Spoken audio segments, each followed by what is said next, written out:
The deadly fighting in Sudan between the regular army and the paramilitary has killed at least 56 civilians. The country's doctor syndicate says that close to 600 people have also been injured. Fierce clashes between Sudan's paramilitary group, previously known as the Janjaweed, and the country's powerful military erupted on Saturday, raising fears of a wider conflict in the chaos-stricken nation. At the end of a day of fighting, the sound of heavy firing could be heard throughout the day and early hours of morning across the capital and also its sister city of Omdurman, where the military and the RSF have amassed tens of thousands of troops since the coup took place.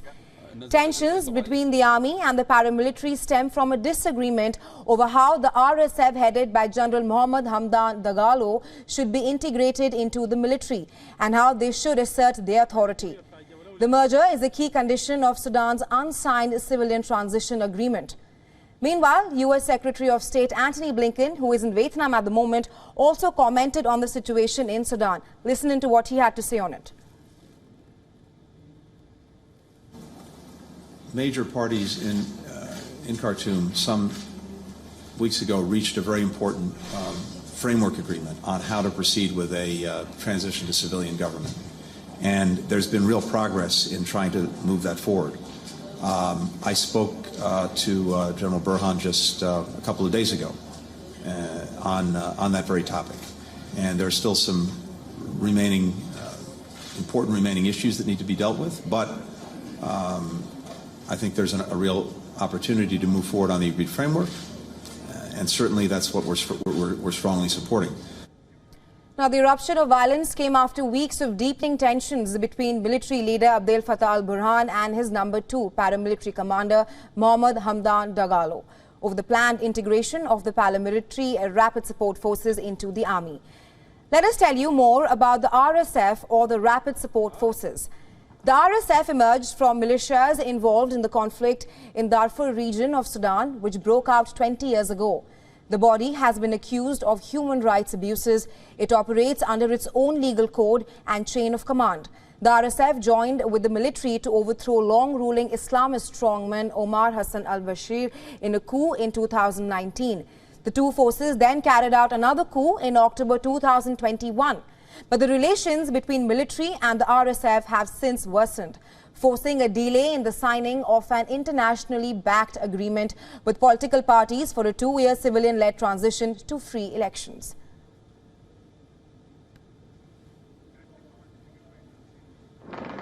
For all those who have just tuned in to WION World is One, the top focus right now are about the deadly fighting in Sudan between the regular army and the paramilitary. It erupted yesterday, and till now at least 56 civilians have been killed. The country's doctor syndicate says that close to 600 people have also been injured. The fierce clashes between Sudan's paramilitary group, previously known as the Janjaweed, and the country's powerful military erupted on Saturday. It has further raised fears of a wider conflict in the chaos-stricken nation.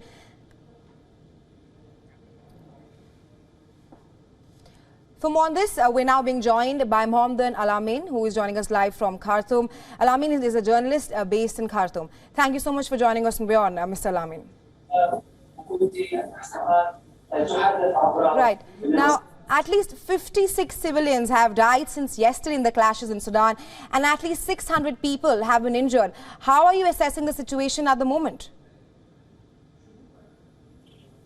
Yes, the situation is very deteriorated actually in Khartoum at the moment, because the clashes have continued between the Sudanese armed forces and the paramilitary of the rapid support forces. Right, Mr. Al-Amin.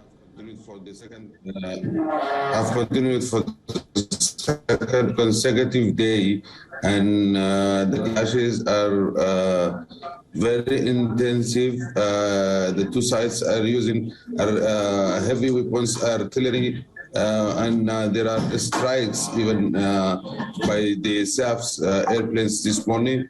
The people are indoors and afraid of going out, and the humanitarian situation even is getting worse, because one of the electricity stations get out of service because it has been bombed.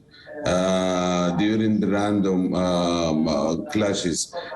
So part of the capital is, I can say at least half of the capital is have no power since last night.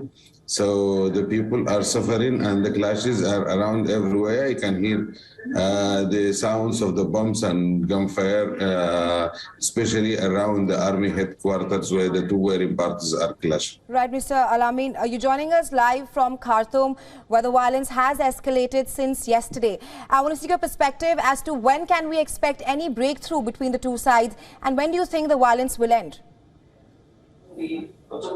Sorry? I would repeat my question. I'm saying that you're joining us live from Khartoum, where the violence has escalated. According to you, when can we expect any breakthrough between the two sides? It's very early to talk about any kind of consensus of political or military consensus between the two sides, because the number of casualties is getting high, although we don't know the number of the deaths among the military personnel. At least it can give us an indication that the number that you were talking about, that is nearly to 60 people have been killed since yesterday, and the clashes are very intensive between the two sides. The two sides actually made a lot of speeches against each other. Alamin, I'm afraid we'll have to let you go at the moment. Thank you so much for joining us on WION and sharing your insights with us. We'll of course be tracking the story very closely on WION. Thanks very much.